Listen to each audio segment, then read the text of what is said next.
예전에 마케팅을 가르치는 대학 교수님으로부터 특강을 들었던 적이 있습니다. 그래서 그 교수님이 사람들이 왜 명품에 열광하는 줄 아는가, 그 제목으로 많은 그런 도움이 되는 의견들을 주셨어요. 비싸면 비쌀수록 잘 팔리는 이 기이한 현상을 우리가 어떻게 설명할 수 있겠느냐는 것이죠. 그래서 그때 이제 예로 보여주는 이렇게 명품들 이렇게 보여주시는데, 립스틱을 보여주는데, 립스틱이 얼마냐면은 몇 천만 원인 거예요. 립스틱 한 개가. 그래서 립스틱이 뭐가 그렇게 특별한가 이제 봤더니, 립스틱 그 자체가 아니고 립스틱을 감싸고 있는 그 케이스가 순금에다가 이제 보석으로 되어 있더라고요. 혹시 그런 거 지금 가지고 계신 분 계신가요? 또 어떤 거는 보니까요, 명품 시계가 아니고 그 시계를 이제 그 포장한 그 케이스, 그것도 또 굉장히 비싼 가격에 팔리는 것도 보여주기도 하고요. 또 그 케이스를 담을 수 있는 그냥 쇼핑백, 종이로 된 건데도 그것도 그냥 몇만 원에 그거를 판다라는 거예요. 그러니까 명품의 그 표시만 딱 박혀 있어도 사람들은 그것을 막 산다라는 거죠. 이런 현상들은 무엇을 설명해 주고 있습니까? 많은 사람들이요, 자신이 가지고 있는 것에 자신의 가치가 증명이 된다라고 생각하는 경향이 있다라는 거죠. 즉, 자신이 명품을 소유하고 있으면 자신이 그것을 소유할 만한 사람이다 라고 자부를 하게 된다라는 거예요. 그래서 비싸면 비쌀수록 그 물건을 소유하고 싶은 욕망이 커지는 겁니다. 왜냐하면 다른 사람은 살 수 없는 희소성이 있는 것을 내가 소유하고 싶은 욕망이 생기기 때문에 그렇다라는 거예요.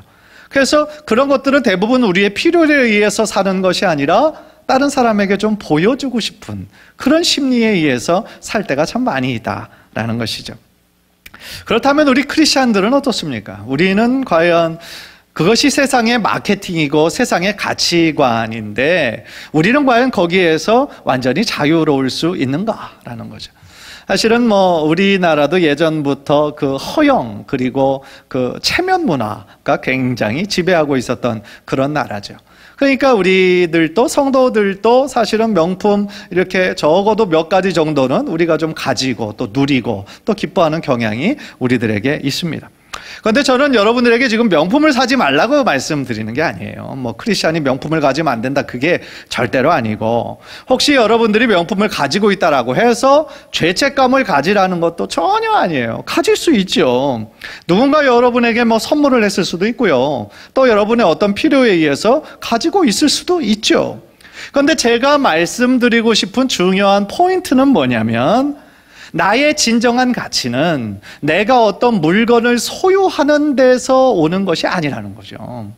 나의 존재의 가치는 내가 어떤 것을 소유하는 데서 오는 것이 아니라 나를 이미 존귀하게 만드신 그 하나님을 인격적으로 만날 때에 나라는 존재가 얼마나 귀중한 존재인지를 깨닫게 된다라는 것이죠.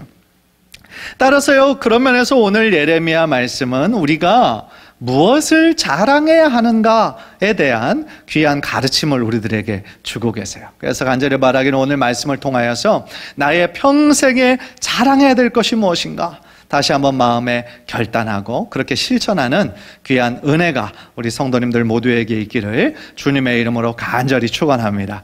첫 번째로는요, 하나님께서 우리에게 예레미야를 통해서 뭐라고 말씀하셨냐면은 세상의 자랑을 버리라는 거예요. 세상의 자랑을 버려라. 23절을 보면 여호와께서 이같이 말씀하시되 지혜로운 자는 그의 지혜를 자랑하지 말라. 용사는 그의 용맹을 자랑하지 말라. 부자는 그의 부함을 자랑하지 말라. 그랬어요. 이 말씀을 보면 옛날이나 지금이나 사람들의 마음은 똑같구나, 그런 생각이 들어요. 그러니까 예전에는 이런 식으로 자랑을 했지만 오늘날의 우리도 조금 그 모양만 달리했지 거의 이 범주 안에 있거든요. 나의 학벌 자랑하고 싶고, 또 나의 어떤 힘, 나의 능력 자랑하고 싶고, 또 내가 다른 사람들보다 조금 더 많이 가지고 있으면 그 부함 자랑하고 싶은 그런 마음이 우리들에게 있다라는 거죠. 또 거기에 빼놓을 수 없는 자랑이 우리의 자식 자랑, 그죠? 그리고 좀 더 나아가면 손자, 손녀 자랑까지 하게 되잖아요. 그렇죠? 그러니까 사실은 거의 본능에 가까운 거죠. 그래서 우리 할아버지 할머님들 말씀만 들어보면 그 손자 손녀들은 다 천재 같아요. 야, 천재구나, 정말 대단하구나, 그런 생각이 드는 거죠. 사실 그래서요, 어떻게든 다른 사람들이 좀 알아주기를 원하는 마음, 우리들에게 있다라는 것이죠. 그래서 우리가 이제 자랑을 어떻게 보면 좀 드러내고 대놓고 자랑하기는 조금 부끄럽고 민망하니까, 내가 좀 어떤 것을 이렇게 샀을 때 다른 사람이 좀 알아줬으면 좋겠다, 그런 마음이 있잖아요. 그러니까 조금 기술적으로 자랑을 하게 되는 거죠. 그래서 뭐 어떤 시계를 샀습니다, 만약에 반지를 샀습니다, 그러면 자꾸 머리를 이렇게 쓰다듬고, 자꾸 턱을 괴고, 그죠?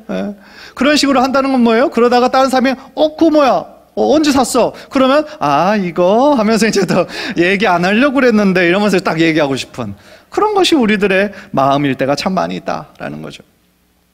한 목사님이 골프를 너무 좋아하시는 분이 계셨다라고 그래요. 그래서 심하게 빠지게 됐어요. 어떤 것에 이렇게 빠지게 되면 자꾸 이렇게 보이잖아요. 자꾸 막 하고 싶은 마음이 있잖아요. 그런데 그 목사님이 아마 그랬던 모양이에요. 그래서 이제 일주일에 조금 쉬는 날만 가다가 이제 막 주중에도 또 조금이라도 시간이 있으면 그쪽으로 나가서 또 막 골프 치고 싶은 그런 모양이에요. 그런데 이제 그 현상이 너무 지나치다 보니까 주일날에 날씨가 너무너무 좋은 거예요. 그래서 이분이 그러면 진짜로 안 되는데 교회에다가 전화해가지고 내가 오늘 너무 몸이 아프다, 그리고 필드로 나갔다는 거예요. 이거는 지어낸 얘기니까 그게 어느 교회냐 어느 목사냐 물어보지 마세요. 지어낸 얘기예요. 그러니까 이제 그 모습을 본 천사가 괘씸하잖아요. 그렇게 하면 안 되는데, 그래서 하나님께 저 목사를 좀 혼내줘야 되지 않겠습니까? 그랬더니 하나님도 고개를 이렇게 끄덕이셨다고 그래요. 그래서 골프장에 이제 도착을 했습니다. 1번 홀에서 막 흥분되는 마음으로 첫 번째 굴을 탁 쳤어요. 딱 쳤는데 그것이 막 300야드 넘어서 350야드 쫙 가더니 그린에 착 안착하더니 떼굴떼굴 그르더니 그 컵홀에 딱 들어가는 거예요. 그걸 뭐라고 불러요? 홀인원이라고 그래요. 홀인원. 여러분, 홀인원이 골프 치는 사람한테는 굉장한 거라는 거 여러분들 아시나요? 이것이 그러니까 로또 같은 거래요. 거의 뭐 생전에 한 번 치기가 어려운 거, 그게 바로 홀인원이라고 그래요. 그래서 제가 이게 어느 정도 어려운 건가 방금 전에 검색해 봤더니 12,000분의 1이라고 그러더라고요. 그러니까 보통 사람이 일주일에 한 번씩 나가서 골프를 쳤을 때 57년 정도에 한 번 정도 있을까 말까 한, 그것이 바로 홀인원이라는 거예요. 그랬더니 그 목사님이 얼마나 좋았겠어요. 그랬더니 천사가 하나님께 항변을 하는 거예요. 하나님, 이게 뭡니까? 지금 그 목사가 주일도 빼먹고 지금 골프장에 갔는데 하나님께서 벌을 내리셔야지 왜 홀인원을 하도록 허락하셨습니까? 그러니까 하나님이 뭐라고 그러시냐면, 아니, 홀인원 했다는 거를 얼마나 자랑하고 싶겠느냐. 그런데 그 목사가 누구한테 가서 그걸 홀인원을 했다고 얘기할 수가 있겠느냐. 그 만약에 얘기를 하면 주일날 자기가 몸 아파서 빠졌다라는 것이 드러나게 될 텐데 아마 평생에 그거를 가지고 끙끙 앓게 될 거다, 이렇게 얘기하는 거예요. 그게 무슨 얘기냐면, 그 사람에게 내린 벌은 뭐냐면 자랑하고 싶어 죽겠는데 자랑을 할 수 없는 거, 그게 그 사람에게 내린 징벌이었다라는 거죠. 무슨 이야기입니까? 우리들의 삶에 정말 자랑하고 싶은 것이 많다라는 거예요. 그런데 자랑하고 싶은데 자랑하지 못하는 거, 그게 큰 고통이다라는 것이죠. 그런데 오늘 말씀에서요, 하나님께서는 예레미야를 통하여 우리들에게 이렇게 말씀하는 거예요. 지혜로운 자는 그 지혜를 자랑하지 말아라. 용맹 있는 자는 그 힘을 자랑하지 말아라. 부자는 그 부함을 자랑하지 말아라. 생각해 보세요. 우리가 사람이 지혜 있다라고 생각해 봐야 얼마나 지혜 있겠어요. 사람이 힘이 있어 봐야 얼마나 힘이 있겠어요. 그 사람이 부해 봐야 얼마나 부하겠어요. 그 모든 것들은 다 상대적인 거죠. 아무리 자기가 힘이 세고 아무리 많이 배우고 아무리 돈을 많이 가지고 있어도 늘 그 사람보다 더 많이 가진 사람은 늘 존재하기 마련인 거죠. 아무리 지식을 많이 가지고 있는 사람도 연세가 들으면 그 많던 지식 다 잊어버려요. 아무리 힘이 많았고 체격이 있고 운동선수였다라고 할지라도 시간이 지나면 아플고 힘 빠지고 병들고 그럴 수밖에 없다라는 거예요. 또한 과거에 아무리 자신의 집안이 부유하고 잘 나갔던 그런 집안이라 할지라도 하나님께서 그의 인생의 때가 되어서 부르신다라고 한다면 그 많은 돈 가져갈 수 있는 사람 한 사람도 없다라는 거예요. 그래서 여러분들 수위에는 호주머니가 없다라고 그러잖아요. 가져갈 수가 없는 거예요. 혹시나 특별하게 주머니를 만들었다라고 해서 가져갈 수 있는 방법이 없다라는 것이죠. 다시 말하면 인간의 자랑은 다 일시적이라는 거예요. 일시적이에요. 시간이 지나면 변하고 없어지는 것들이라는 것이죠.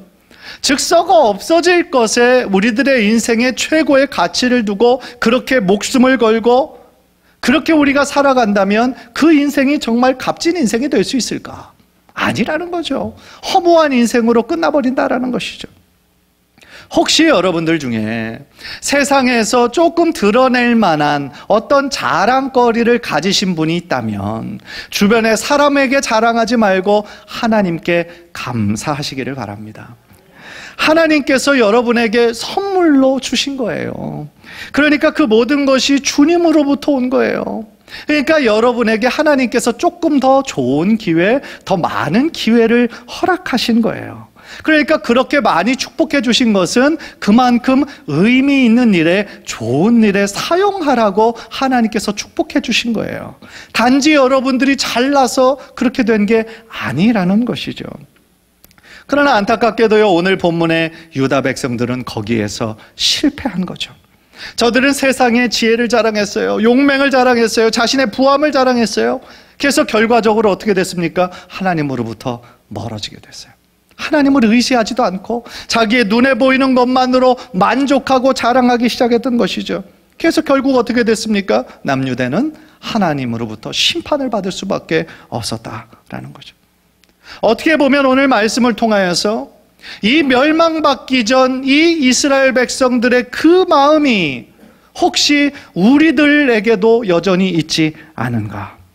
내가 가진 지혜로 인해서, 내가 가진 힘으로 인해서, 내가 가진 어떤 소유로 인해서 하나님을 멀리하고 있지는 않은지, 거기에 내 마음의 중심이 더 완전히 빼앗기지는 않았는지 뒤돌아보아야 된다라는 것이죠.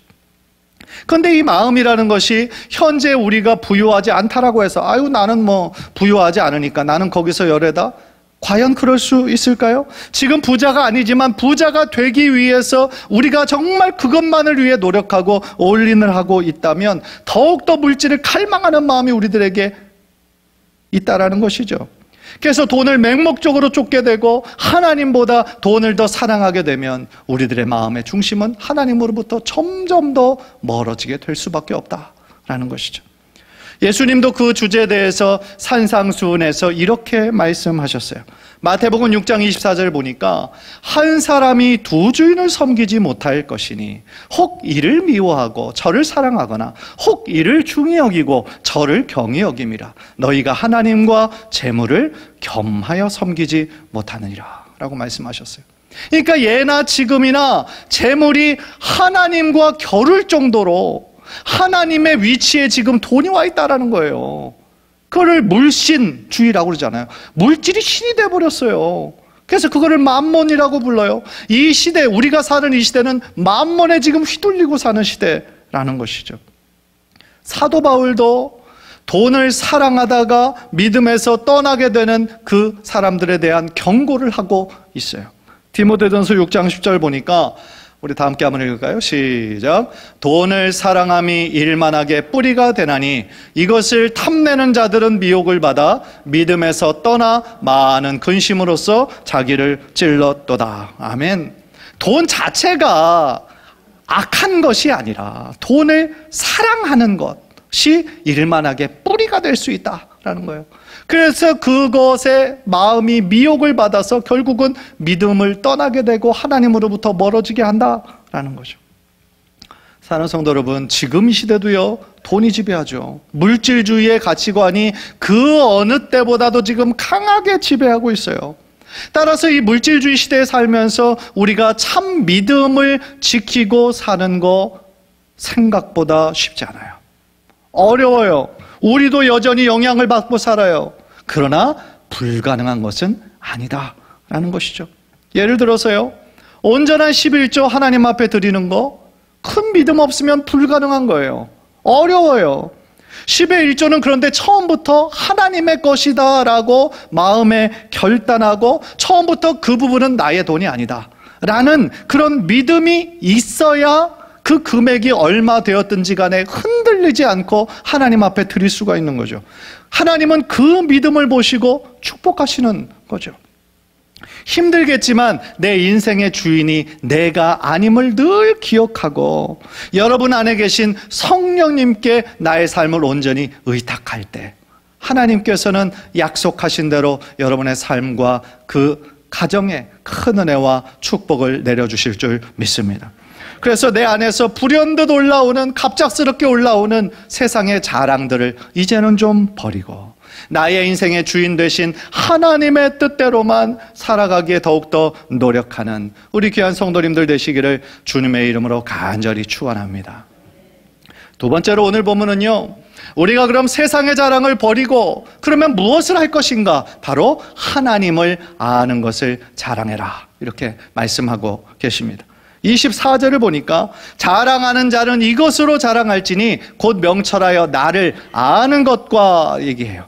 하나님을 아는 것을 자랑해라 라는 거죠. 우리가 하나님의 피조물입니다. 그죠? 하나님의 지음을 받은 존재예요. 우리가 우리를 지으신 하나님을 자랑하는 거 너무너무 당연한 것이죠. 왜냐하면 우리들 모두는 하나님의 형상으로 지음을 받았어요. 하나님의 형상으로 지음을 받았다는 것은 우리가 처음 태어날 때부터 분명한 목적을 가지고 태어났다라는 거예요. 그저 우연에 의해서 아무런 삶의 목적도 없이 태어난 존재는 단 한 사람도 없다라는 거예요. 따라서 마치 해바라기가 언제나 태양을 보고 자라가듯이, 마치 지구가 태양을 중심으로 돌아가듯이 모든 인간도 하나님, 나를 지으신 하나님, 나의 삶을 인도하신 하나님의 뜻대로 하나님 중심으로 살아갈 때에 나의 인생에 분명한 목표와 방향이 설정될 수 있다라는 것이죠. 따라서요, 종교개혁자 중에 위대한 그 칼빈은요, 인간이 하나님을 알지 못하면 자기 자신의 정체성을 알지 못한다라고 그랬어요. 너무너무 맞는 말이죠. 올바른 정체성은 뭡니까? 나는 누구인가? 나는 어디에서부터 왔고 어디로 가는가?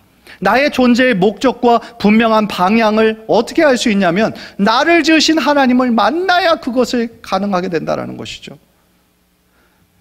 아무리 이 세상에서 열심히 살고 노력하고 또 어떤 성취를 이루었다고 할지라도 만약에 자신을 창조하신 하나님을 만나지 못한다라고 한다면 그저 인간적인 눈에 보기에 좋은 그런 성취와 어떤 쾌락만을 쫓아서 아무런 목적에 그 의미 없이 허무하게 그들의 삶을 마무리하게 될 수도 있다라는 것이죠.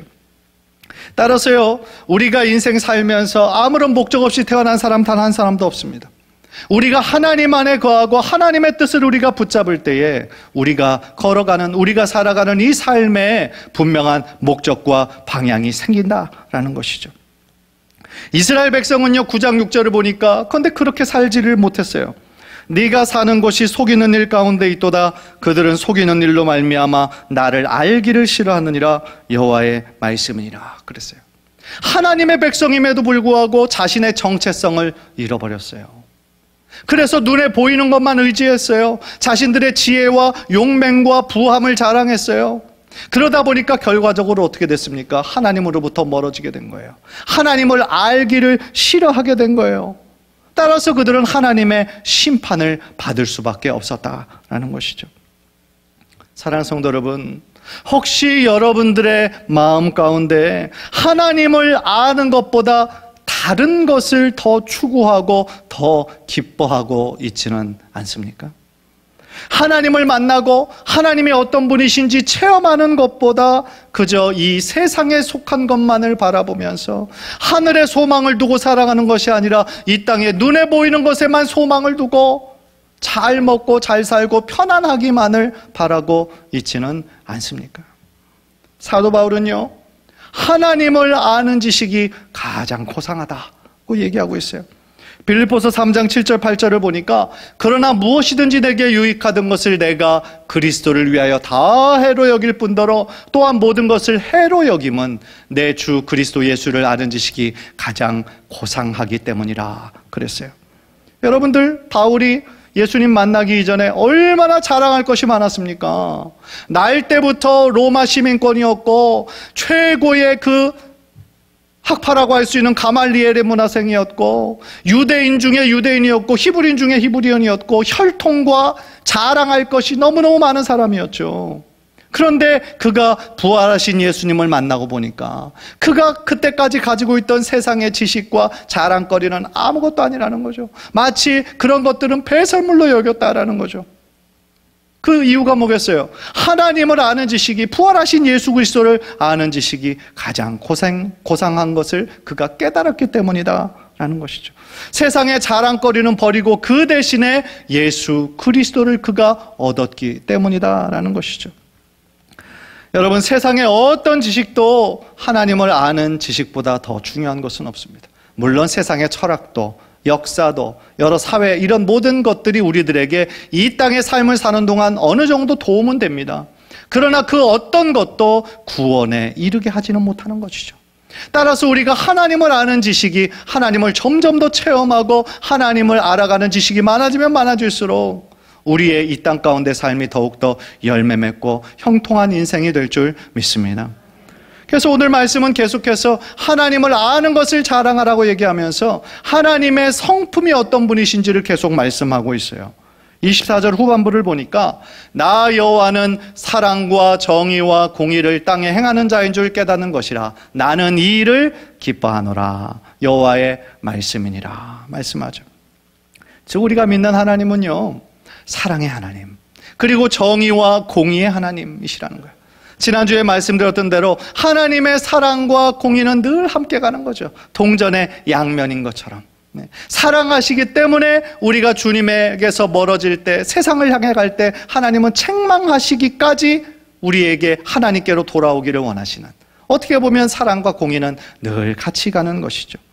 따라서 우리 크리스찬들은요, 하나님을 아는 것을 자랑하면서 우리들의 삶을 통하여 하나님이 어떤 분이신지 하나하나 깨닫는 것이, 경험하는 것이 많아지면 많아질수록 우리들의 삶이 더욱더 주님과 함께 동행하는 축복의 삶이 될 줄 믿습니다. 사랑하는 성도 여러분, 여러분들은 하나님을 자랑하고 계십니까? 하나님이 어떤 분이신지를 주변의 사람들에게 증거하고 계십니까?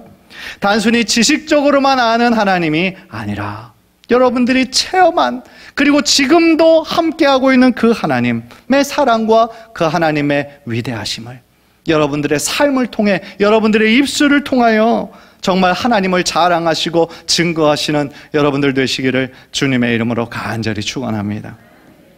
그래도 참 감사한 것은 지금 코로나 시대에 참 교회에서 잘 모이지 못하고 할 수 있는 사역들이 많이 제한되고 있는 것이 사실인데, 그럼에도 불구하고 사역들이 멈추지 않고 계속하면서 할 수 있다는 거 정말 전적인 하나님의 은혜입니다. 365일 한절 묵상을 통하여서 열심으로 동참하시는 분들은 참 많은 은혜를 받으시는 것 같아요. 그날마다 하나님은 어떤 오늘 말씀을 나에게 주실까 기대하는 마음으로 하나님 앞에 나아갈 때 하나님 큰 은혜 받는다고 그런 간증 들을 때마다 참 제 마음이 너무너무 기뻐요. 그리고 또 360일 한절 묵상뿐만 아니라 지금 주일 오후에 있는 사역반을 통해서도 하나님의 정말 세우신 일꾼으로 다져져 가고 있죠. 또 그루터기 독서 나눔을 통하여 우리가 그전에 생각하지 못했던 것들을 하나하나 깨닫고 믿음이 성장하고 더욱더 견고해지는 그런 시간들이 있어요. 그래서요, 저는 어떤 것이 가장 감사하냐면 코로나 기간 동안 모든 것이 다 막혀 있고 답답한 상황 가운데 있는 줄 알았는데 우리 하나님은 여전히 일하시고 여전히 역사하시고 우리들의 삶의 변화를 계속해서 일으키시고 계시다라는 것이죠. 그런데 중요한 건 뭐예요? 우리가 하나님을 계속하며 구하고 찾고 두드리는 마음이 있을 때 그것이 가능하다라는 거죠. 저절로 그냥 내가 그냥 아무것도 안 하고 그냥 있을 때는 그런 역사가 일어나지 않고, 내가 하나님의 뜻이 무엇인가 구하고 찾고 적극적으로 하나님 앞에 나아갈 때에 하나님께서는 하나님의 모습을 계속 감추고 계신 분이 아니라 자신이 어떤 분이신지를 조금씩 드러내 주시면서 우리와 함께 더욱더 사랑의 교제를 나누기를 기뻐하시는 하나님이시다라는 거예요. 따라서 저는 정말 여러분들이 하나님을 향하여 더욱더 알아가고 하나님이 어떤 분이신지에 대해서 더욱더 많이 체험하기에 더욱더 힘쓰고 노력하는 우리 성도님들 되시기를 주님의 이름으로 간절히 축원합니다. 이야기 하나만 하고 좀 말씀을 마치려고 하는데요.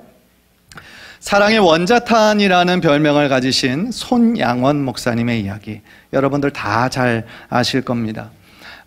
가장 이제 유명해지신 것이 자신의 두 아들, 1948년에 있었던 여순 반란 사건 때 공산주의를 추종하는 한 젊은이에 의해서 두 아들이 죽임을 당한 거예요. 그때 큰아들이 대학생이었고 둘째가 중학생이었다고 합니다. 그런데 너무너무 사랑하는 아들을 한순간에 목숨을 잃었어요. 얼마나 가슴 아픈 일입니까? 그 두 아들을 죽인 사람은 철천지 원수죠. 어떻게 용서하겠습니까? 아무런 죄도 없는 두 아들을 죽였는데요. 그런데 손양원 목사님은 자신의 두 아들을 죽인 그 사람을 양자로 삼았어요. 그리고 그에게 주님의 사랑으로 베풀었죠. 그러니까 그 모습으로 인해서 주변의 모든 사람들이 너무 큰 감동을 받았고 오늘날까지 정말 사랑의 원자탄이라는 별명이 붙을 정도로 참 너무 존귀한 삶을 사시다가 또 6.25 때 순교하셨어요. 48세의 젊은 나이에. 그런데 저는 이제 그 이후의 이야기를 여러분들에게 좀 전달하려고 그러는데요. 그런데 손 목사님은요, 그 두 아들 순교하고 나서, 그리고 그 죽인 아들을 이렇게 입양하고 나서 교회에 자신을 초청하는 교회들이 많아서 이렇게 집회를 인도하는데 그 사실 자체를 참 부담스러워 하셨다라고 그래요. 그 이유가 다른 사람들이 자기 자신을 너무 대단하게 보는 것에 대해서 너무 큰 부담이 되셨다라는 거예요. 그래서 그 집회에 초청받아 가서도 두 아들이 순교한 이야기, 그리고 그 죽인 사람을 입양한 이야기는 되도록이면 하지 않았다라고 증언되고 있어요. 왜 그랬을까요? 많은 사람들이 지금 자신에게 집중하는 것을 두려워했던 거예요. 하나님께 더욱더 집중하도록 본인은 도와야 되는데 사람들이 자신의 하나님께 올려드릴 영광을 자신이 받는 것 같아서, 가로채는 것 같아서, 그래서 자신이 조금이라도 교만해질 것을 두려워한 나머지 끝까지 하나님만을 높이는 삶을 사셨다라는 거예요.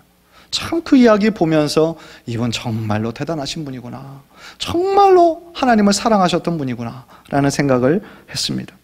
사랑하는 성도 여러분, 자기 자신을 조금도 자랑하지 않고 하나님만을 드러내기를 힘쓰셨던 손양원 목사님, 자기 자신을 너무 대단하게 느껴서 하나님께 드릴 영광을 자기 자신이 받을까 봐 그것이 두려워서 오직 하나님께만 영광을 올려드렸던 그 손 목사님의 그 하나님을 향한 사랑, 우리도 본받아야 되지 않을까라는 생각을 하게 됩니다. 우리 예수님께서도 말씀하신 것처럼 자기를 높이면 낮아질 것이고 자기를 낮추면 높아질 것이다.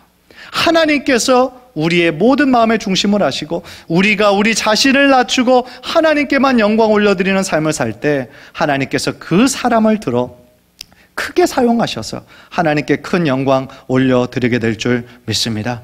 간절히 바라기는 오늘 말씀을 통해 우리가 지금까지 해왔던 세상적인 자랑의 모습은 이제는 버리고 이제 앞으로 남은 인생 오직 하나님께만 영광 올려드리고 하나님만 자랑하기에 힘쓰시는 귀한 성도님들 모두 되시기를 주님의 이름으로 간절히 축원합니다.